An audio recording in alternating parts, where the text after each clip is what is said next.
There was once a very rich merchant who had 3 daughters. Being a man of sense, he spared no cost for their education. His daughters grew to be very beautiful, especially the youngest, who was called Beauty, a special name that made her sisters very jealous of her. The 2 eldest had a great deal of pride because they were rich. They gave themselves ridiculous airs, and would not visit other merchants' daughters, nor keep company with any but persons of quality. They went out every day to parties, balls, plays, concerts, and so forth, and they laughed at their youngest sister, because she spent the greatest part of her time in reading good books. Suddenly, all at once the merchant lost his whole fortune, excepting a small country house at a great distance from town, and told his children with tears in his eyes that they must go there and work for their living. The 2 eldest answered that they would never have to leave the town, for they had several prominent merchants who they were sure would be glad to have them, though they had no fortune. But the good ladies were mistaken, for their lovers slighted and forsook them in their poverty. As they were not liked on account of their pride, everybody said, "They do not deserve to be pitied. We are very glad to see their pride humbled. Let them go and give themselves quality airs in milking the cows and minding their dairy." "But," added they, "we are extremely concerned for Beauty. She is such a charming, sweet-tempered creature who speaks so kindly to poor people and has such a friendly, gracious nature." When they came to their country house, the merchant applied himself to farming and Beauty rose at 4 in the morning. Before the others stirred, she made haste to clean the house and prepare breakfast for the family. In the beginning she found it very difficult, for she had not been used to work as a servant, but in less than 2 months she grew stronger and healthier than ever. After she had done her work, she read, played on the harpsichord, or else sung while she spun yarn. On the contrary, her 2 sisters did not know how to spend their time. They got up at 10 and did nothing but saunter about the whole day, lamenting the loss of their fine clothes and acquaintance. "Do but see our youngest sister," they snickered, one to the other, "how well she's suited to a life of menial labor." The family had lived about a year in the country house when the merchant received a letter with an account that a ship he thought had been lost at sea, that held on board dozens of bolts of cloth and silks he had purchased, had in fact safely arrived. The family rejoiced in the turn of their fortune. When the 2 eldest daughters saw their father ready to set out, one begged of him to buy her a new necklace of gems, and the other a thick golden chain, but Beauty asked only for a rose. The good man set off on his journey. But when he came there, oh such problems there were over who properly owned the ship and the merchandise on board, and after a great deal of trouble and pains to no purpose, he came back as poor as before, especially after he bought the fine new necklace and gold chain he promised to his 2 older daughters. Thinking he might come upon a rosebush to satisfy the wish of his youngest daughter, he led his horse deep into the woods. As the sun set and the wind began to howl, the poor man realized he was hopelessly lost. What's more, with the rain and the snow he knew he might well starve to death with cold or hunger, or be devoured by the wolves, whom he heard howling all round him. Then in an instant, looking through a long walk of trees, he saw a light at some distance.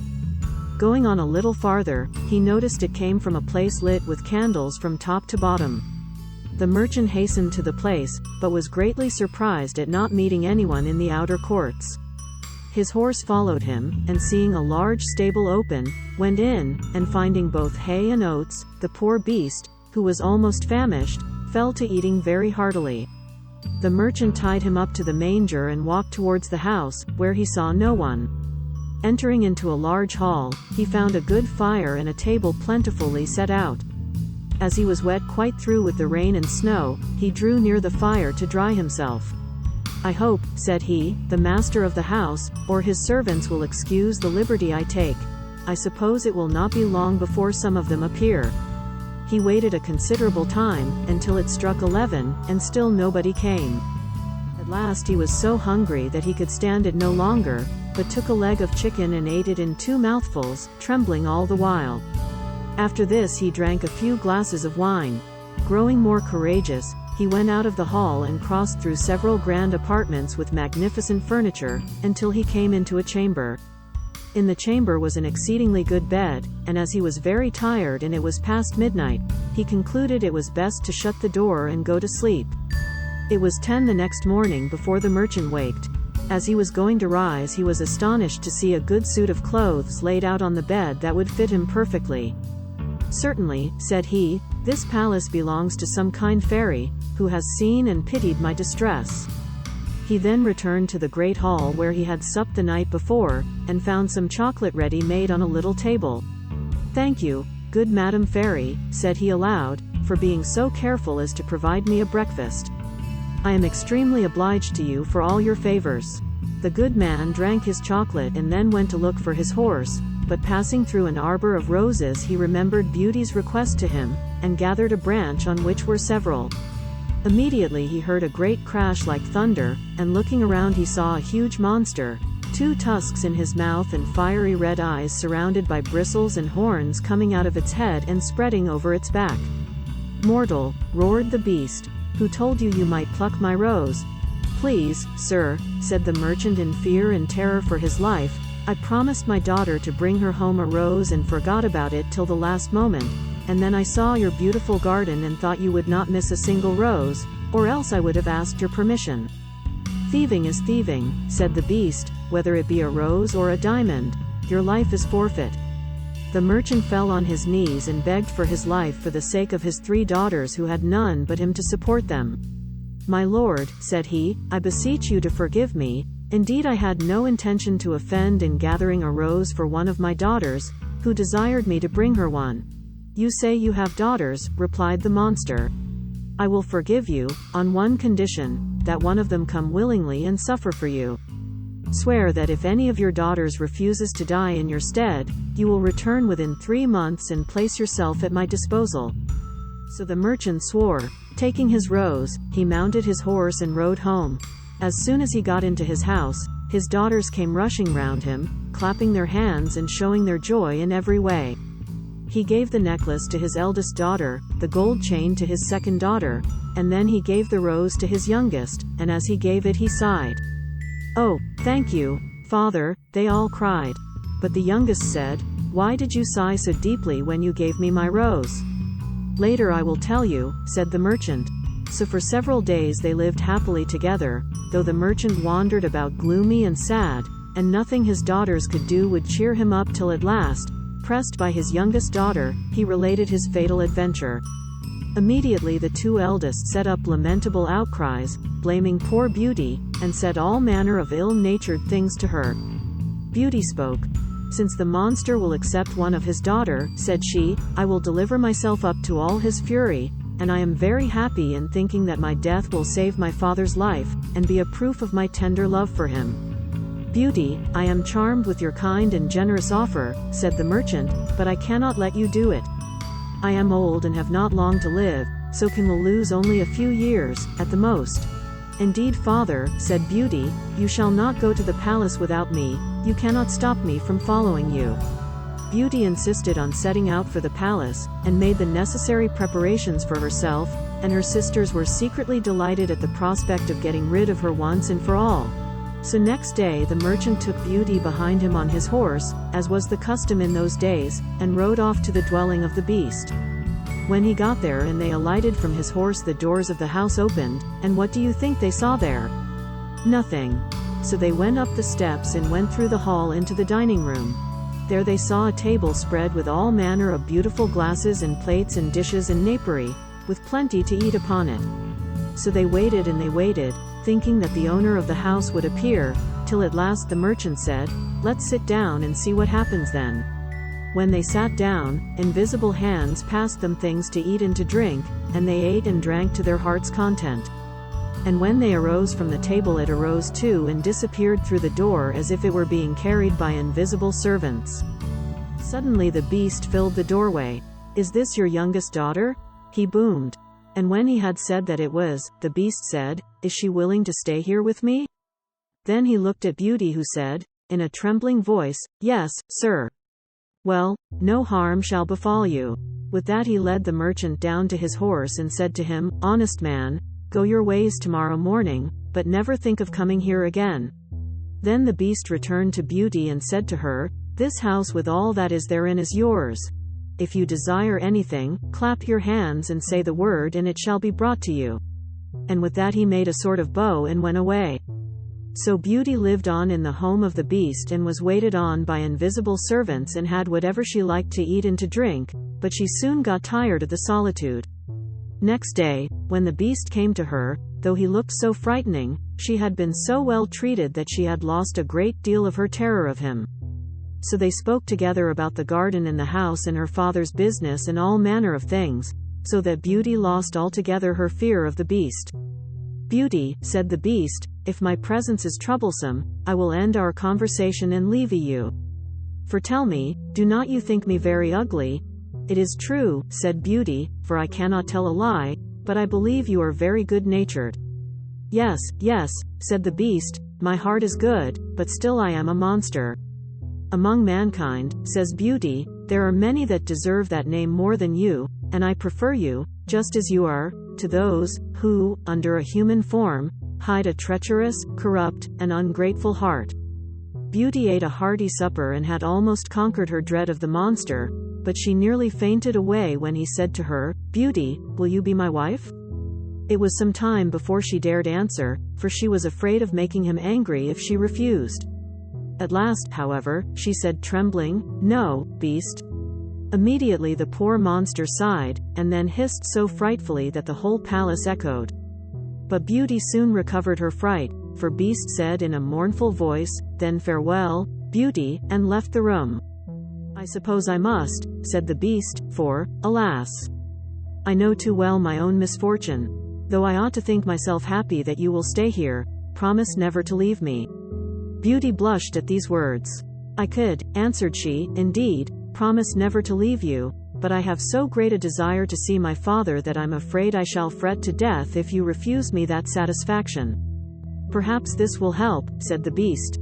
He handed her a handled looking glass, and in the round mirror was the image of Beauty's father, pining himself sick for the loss of her. "Oh!" she cried, and all the color rushed from her face. "I would rather die myself," said the monster, "than give you the least uneasiness. I will send you to your father. You may remain with him for 1 week, but if you do not return before the end of the week, poor Beast will die with grief." "I give you my promise," said Beauty, "to return in a week." "You shall be there tomorrow morning," said the Beast. "Take this magic-looking glass with you, and this ring. You need only to lay your ring on the mirror before you go to bed, when you have a mind to come back. Farewell, Beauty." When Beauty waked the next morning, she found herself at her father's house. She quickly dressed and came to the kitchen, where her father gave a loud shriek and thought he would die with joy to see his dear daughter again. He held her fast locked in his arms over a quarter of an hour. As soon as the first transports were over, the father shared with Beauty the good news: both her sisters were married. Beauty sent for her sisters, who hastened thither with their husbands. They were both of them very unhappy. The eldest had married a gentleman, extremely handsome indeed, but so fond of his own person, that he was full of nothing but his own dear self, and neglected his wife. The second had married a man of wit, but he only made use of it to plague and torment everybody, and his wife most of all. Beauty's sisters sickened with envy, when they saw her dressed like a princess, and more beautiful than ever, nor could all her obliging affectionate behavior stifle their jealousy, which was ready to burst when she told them how happy she was. They went down into the garden to vent it in tears, and said one to the other, "In what way is this little creature better than us, that she should be so much happier?" "Sister," said the oldest, "a thought strikes my mind. She told us of the promise to stay only for 1 week. Let us try to keep her beyond the week. Perhaps the monster will be so enraged for breaking her word that he will devour her." "Right, sister," answered the other. They went back to the house and behaved so affectionately to their sister that poor Beauty wept for joy. When the week was expired, they cried and tore their hair, and seemed so sorry to part with her that she promised to stay a week longer. In the meantime, Beauty could not help feeling uneasy that she was likely causing pain for poor Beast, whom she sincerely loved, and really longed to see again. The 10th night she spent at her father's, she dreamed of the Beast in the palace garden, suffering, maybe even dying, for loneliness for her. Beauty was startled from her sleep, sat up straight in bed, and burst into tears. "Am I not very wicked," said she, "to act so unkindly to Beast, who who has tried so hard to please me in everything? Is it his fault if he is so ugly? He is kind and good, and that is more than enough. Why did I refuse to marry him? I would be happier with the monster than my sisters or with their husbands. It is neither wit, nor a fine face, in a husband, that makes a woman happy, but virtue, sweetness of temper, and thoughtfulness, and Beast has all these valuable qualifications. Having said this, Beauty rose, put her ring on the mirror, and then laid down again. Scarce was she in bed before she fell asleep, and when she waked the next morning, she was overjoyed to find herself in the Beast's palace. She put on one of her richest suits, and waited for evening with the utmost impatience. At last the wished-for hour came, the clock struck 9, yet no Beast appeared. Beauty then feared she had been the cause of his death. She ran crying and wringing her hands all about the palace, like one in despair. After having sought for him everywhere, she remembered her dream and flew to the garden, where she had dreamed she saw him. There she found poor Beast stretched out, quite senseless, and, as she imagined, dead. She threw herself upon him, and finding his heart beating still, she fetched some water from the canal and poured it on his head. Beast opened his eyes, and said to Beauty, "You forgot your promise, and I was so afflicted for having lost you that I resolved to starve myself, but since I have the happiness of seeing you once more, I die satisfied." "No, dear Beast," said Beauty, "you must not die. Live to be my husband. From this moment I give you my hand, and swear to be none but yours. Alas! I thought I had only a friendship for you, but the grief I now feel convinces me that I cannot live without you." No sooner had she said this than the hide of the Beast split in two, and out came a most handsome young prince. The prince told her that he had been enchanted by a magician and could not recover his natural form until a maiden would, of her own free will, declare that she loved him. Thereupon the prince sent for the merchant and his daughters, and he was married to Beauty, and they all lived happily ever after.